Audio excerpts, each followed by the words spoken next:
연애할 때는 말할 것도 없고 사람을 대하는 모든 일에는 많은 에너지가 들어갑니다. 그래서 그 사람이 진짜 좋은 사람인지 구별해서 거기에 에너지를 집중하려고 해요.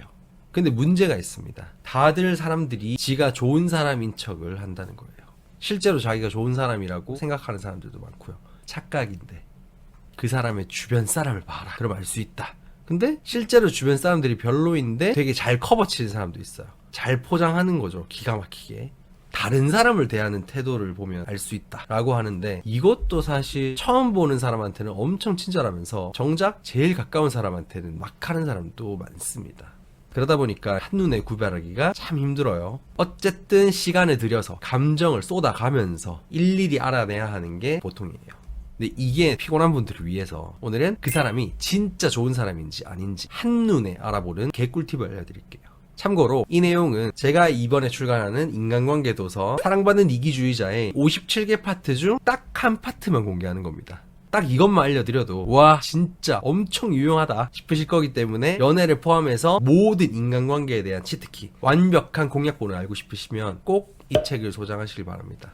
링크는 댓글 그리고 영상 설명란에 있고요. 어차피 안 가지면 네 손해예요.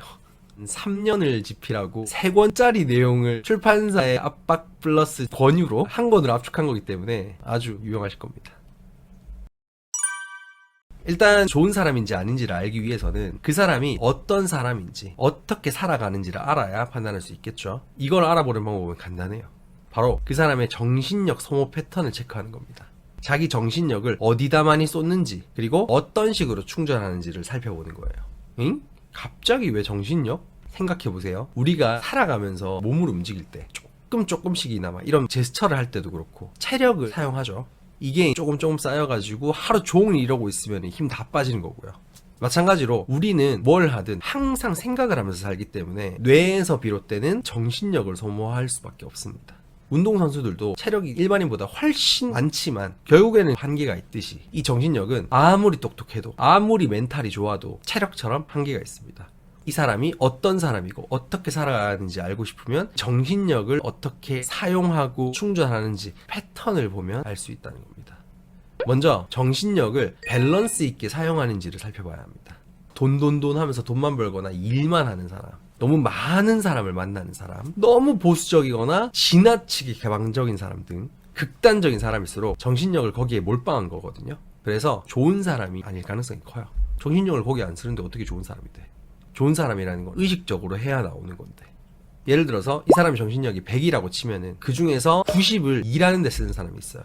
그러면 나머지 10으로 생활도 하고 사람도 만나고 잡다한 일도 처리하고 은행도 가고 고양이 밥도 주고 저처럼 다이어트까지 하면서 살겠죠. 그 사람은 무조건 생활 습관도 엉망이고 사람 만날 때도 대충 하고 다이어트도 제대로 못할 겁니다. 그 많은 것들을 고작 10%밖에 안 남은 정신력으로 다 해야 하니까 제대로 할 수 있을 리가 없는 거예요. 그래서 극단적인 사람은 평소에는 좋은 사람이 아닌 경우가 많습니다. 물론 좋은 사람인 것과는 별개로 일에다가 정신력을 90이나 쏟는 거니까 분명히 능력은 출중하겠지만요. 그런 의미에서 이제 요즘에 100억, 200억, 몇백억, 몇천억 자산가라고 나오는 사람들이 인생 잘 사는 법에 대해서 멘토를 자처하는 경우가 많은데, 저격하는 건 아닌데 그 부분은 좀 모순된 것 같아요. 그들은 사회적으로 성공하는데 모든 정신력을 다 쏟은 거잖아요. 물론 살아가면서 겪는 문제들 중 그들이 가지고 있는 돈이 있으면 해결할 수 있는 것들이 많긴 하지만 정신력을 집중을 해야 해결할 수 있는 문제들도 많습니다. 그게 인생이죠. 근데 그 사람들은 경제적 부를 이루기 위해서 내면의 목소리를 듣지 않았거나 다른 사람들의 입장을 공감하는 데 소홀했거나 자신의 건강을 희생하거나 이런 것처럼 뭔가 빵꾸가 나 있을 가능성이 높아요. 그래서 아무리 부자라고 해도 이혼도 하고 말실수도 하고 인성 논란도 터지고, 심하면 소수의 케이스긴 하지만 스스로 극단적인 선택을 하기도 하고, 이런 사람도 있는 거죠. 그러니까 경제적 부를 이뤘다고 인생을 어떻게 하면 잘 사는지 가르치는 건 진짜 말이 안 됩니다. 높은 확률로 그 사람의 말은 정답이 아닐 확률이 높고요. 그래서 저는 진짜 좋은 사람의 조건으로 두루두루 평균을 해내고 있는지를 무조건 보는 편이에요. 구체적인 항목으로 따지면 5가지로 분류를 하는데, 일하는 거, 건강 챙기는 거, 외모 관리 포함해서 주위 사람 입장 생각하는 거, 공감도 다 포함이고, 내면 들여다보는 시간을 가지는 거, 명상도 좋고 자아 성찰도 좋고 책 읽는 것도 좋고 스스로에 대해서 관조할 수 있는 시간이면 뭐든, 그리고 미래를 대비하는 거, 이게 두루두루 분포가 잘 돼 있는지를 봅니다. 물론 예외는 있습니다. 다른 사람한테 두루두루 좋은 사람이 아니니까 진짜 좋은 사람이 아닐 수도 있는데 나한테만큼은 좋은 사람인 경우, 그 사람의 정신력이 극단적으로 몰빵된 곳이 있잖아요. 그게 딱 내가 원하는 쪽인 경우입니다. 만약 내가 사귀는 사람의 조건 1순위가 대화가 통해야 되라면 상대방이 자기 내면을 들여다볼 줄도 알아야 하고 주위 사람 입장도 고려할 줄 알아야겠죠. 그럼 능력이 부족하고 미래가 좀 불안정해도 그 부분은 내가 채워주면서 만나는 것도 괜찮다는 겁니다.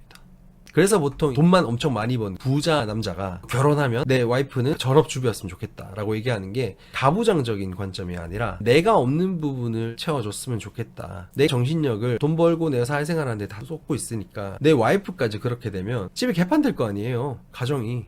이 사람은 다른 쪽에 정신력을 쏟았으면 좋겠다라는 마음인 거죠. 여기서 의문이 들 수 있는 점이, 아니 그러면 돈이 엄청 많은 부자거나 운동을 엄청 좋아하는 사람이나 한 가지 취미에만 몰두해 있는 사람은 다 좋은 사람이 아닌 거네요? 당연히 아닙니다. 걔 중에도 또 좋은 사람이 있죠. 그래서 두 번째, 정신력 충전 방식입니다. 아무리 정신력을 하나에 몰빵했다 하더라도 그 외에 사람을 대하거나 다른 것들을 할 때도 굉장히 나이스한 사람이 있어요. 쉽게 얘기해서 뭐 팔방미인, 만능이라고 하죠. 사기캐. 이건 그 사람이 정신력 충전을 굉장히 효율적으로 하고 있는 겁니다. 아무리 많이 써도 쓴 만큼 어느 정도 채워 넣을 수 있으면 다른 데에도 쓸 여유분이 생기니까요. 이걸 어떻게 알 수 있느냐? 그 사람이 어떤 쓸데없는 일을 하는지 살펴보면 돼요. 사람들은 다들 일정 비율로 비이성적인 행위를 하면서 살아가거든요. 웹툰 보고 웹소설 보고 유튜브 같은 컨텐츠 보면서 재미를 느끼는 것도 밥이 나오는 것도 아니고 떡이 나오는 것도 아닌데 우리는 기꺼이 하잖아요. 이게 전부 다 쓸데없는 것에 속하는 행위죠. 운동 경기를 보거나 음악을 듣거나 수다를 떠는 것도 마찬가지예요. 딱히 생산적이지 않습니다. 근데 이런 것들을 하면서 소위 말하는 힐링, 재충전을 하는 거잖아요. 이게 전부 정신력을 충전하는 겁니다. 근데 정신력을 충전하는 일이 내 생계를 책임지는 일이 돼버리면 더 이상 좋아지지 않는다고 하잖아요. 이것도 같은 원리예요. 보통 좋아하는 일은 생산적일 필요가 없는 소모적이고 쓸데없는 일들이 많은데 그걸로 뭔가 건설적이고 생산적인 걸 해야 된다면 정신력이 충전되기는커녕 소모만 되겠죠. 그래서 그 사람이 하는 쓸데없는 행위, 쓸데없는 여가생활, 심지어 쓸데없는 농담 따먹기까지 그런 걸 많이 하거나 푹 빠져서 하는 사람일수록 왜 저렇게까지 장난기가 많지? 왜 저렇게까지 비생산적인 일에 몰두해 있지? 그건 그 사람이 정신력을 잘 충전하고 있는 겁니다. 근데 이제 여기서 또 한 가지 이슈가 그 정신력을 충전하는 방식, 합법적인 건지 너무 음침하진 않은지 그 사람의 인생에 치명적일 정도로 잘못될 수 있는 건 아닌지. 남자들을 치면은 스포츠 경기 같은 거 보면서 막 엄청 몰입하기도 하고 저는 게임을 진짜 많이 하기도 하고 무조건 배틀그라운드예요. 그걸로 스트레스 해소 다 하거든요. 거기서 정신력 충전 미친 듯이 해요. 그 순간에는 나는 박호가 아니야. 그 순간에는 박근덕이야. 그러면서 정신력을 확실하게 충전하기 때문에 이렇게 여러분들한테 건설적인 얘기를 할 수 있는 겁니다. 남친 게임하는 거 안 좋게 생각했었는데 충전 중 유럽 축구 보려고 새벽 알람 맞춰서 일어나더라고요. 그렇죠. 이해가 안 되지만 그런 행위에 몰두함으로 인해서 충전을 하고 그 힘으로 다른 걸 또 잘 해낼 수 있다. 솔직하게 제가 고백을 하나 하면 너무 스트레스 받을 일 많고 출간 준비하면서 너무 힘들어가지고 평소에 농구를 한 번씩 보거든요. NBA를. 그래서 모바일 NBA 게임을 깔아서 거기에 현질을 좀 했습니다. 좋은 선수도 얻으려면 현질을 좀 해야 되잖아요. 모바일 게임이. 몇십만 원 단위로 좀 질렀는데 와이프한테 얘기를 안 했어요. 누가 보면 결혼까지 하고 애까지 있는 30대 후반 가장이 그런 게임이나 쳐하고 현질이나 쳐하고 있냐라고 욕을 할 수 있겠지만 저는 주 7일을 쉬는 날 없이 빡빡하게 살아요. 온전하게 쉬는 날이 아예 없어요. 좀 스트레스가 더 쌓이면은 배달 음식으로 채우거든요. 근데 지금 나 다이어트 중이고 살 빼야 되잖아. 그러면 나 모자란 정신력 또 어디서 충전해? 게임 하나 더 해. 현질 좀 해서 좋은 선수들 좀 모아. 세계적인 선수들이 내 손바닥 안에 있는 느낌이고 얘들이 자동 경기 돌리고 있으면 힐링돼요. 얼마 질렀는지는 와이프가 볼까봐 제가 얘기 안 했습니다. 아무튼 100만원 이하예요. 언니 99만원인가 봐요. 야 조용히 해. 갑자기 식은땀 난다. 나 진짜 식은땀 난다. 어떡해? 뭐 불법은 아니니까. 술 마시러 다니는 것도 아니고. 사실 술도 나쁘지 않지. 술도 불법은 아니니까. 담배도 불법 아니잖아요. 합법이잖아. KTNG 나라에서 운영하는 공기업이잖아요. 그러면 수술했는데 담배 못 참아가지고 피러 나가고 이 정도 수준만 아니라면 담배 피는 것도 그렇게 안 좋게 보면 안 된다고 생각해요. 물론 저는 안 피고 입에 대본 적도 없지만 저도 담배 피는 사람 있으면 피해 다니지만 그래도 합법이잖아요. 그게 그 사람의 스트레스 풀이 수단일 수도 있죠. 클럽 가서 노래 듣는 건요, 클럽 가서 꼭 들어야 돼요? 클럽 가서 들을 이유가 있나? 진짜 노래를 듣지 않을 거라는 확신이 있기 때문에 이렇게 얘기하는 거예요. 남친 여친이 있어. 결혼은 안 했어. 들키지만 마세요. 아니 뭐 둘 다 클러버 있잖아. 클럽 죽도록 죽순이. 제 세대는 힙합 클럽이랑 일렉이랑 넘어가는 세대라서 같이 막 라인 댄스도 추고 그랬거든요. 그러면서 갑자기 눈 맞았으면 둘 다 취미생활로 인정해줄 수 있지. You soldier boy mommy 이런 거 아세요? 아는 분은 저랑 같은 틀리 딱딱 38살인데 40대 중반 감성이라고요? 제가 2007년에 클럽을 다니기 시작해서 그랬나봐요. 어쨌든 이렇게 클럽을 다니지 않고 건전하게 게임만 하면서 배달 음식도 끊었잖아. 대신에 게임 한 개를 더 늘리고 이렇게 정신력 잘 충전해서 일도 열심히 하고 방송도 하고 영상도 올리고 책도 쓰고 육아까지 적극적으로 같이 하면서 평소에도 잘하니까 저는 좋은 사람이어도 되는 거죠. 좋은 사람이겠죠.